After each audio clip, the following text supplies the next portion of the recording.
కూర్చున్నాను.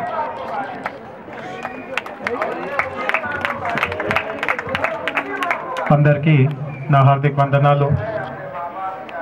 సభాధ్యక్షురాలు గౌరవనీయులైన గ్రామ సర్పంచ్ శైలజ గారికి, గౌరవనీయులైన ఎంపీటీసీ సభ్యులు శ్యామ్ సుందర్ గారికి, గౌరవనీయులైన వైస్ ఛాన్సలర్ ప్రొఫెసర్ సత్యనారాయణ గారికి, గౌరవనీయులైన టీటా అధ్యక్షుడు శ్రీ సందీప్ కుమార్ మక్తాలా గారికి, టీటా కార్యవర్గ సభ్యులు అందరికీ, ఇక్కడ స్కూల్స్కి సంబంధించిన హెడ్ మాస్టర్సు, శిక్షకులు, ఇక్కడ ఉన్నటువంటి గ్రామ ప్రజలు, పెద్దలు, విద్యార్థులను అందరికీ ఈ సందర్భంగా నా హార్దిక నమస్కారం తెలియపరుస్తున్నాను.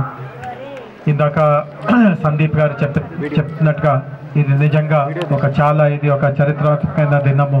ఎందుకంటే మన రాష్ట్రంలో మొట్టమొదటి గ్రామాన్ని ఒక డిజిటల్ గ్రామంగా ఈరోజు ప్రకటించే అవకాశం ఇక్కడ బాసరాలో మనందరి మధ్యలో ఇది నాకు లభిస్తూ ఉంది.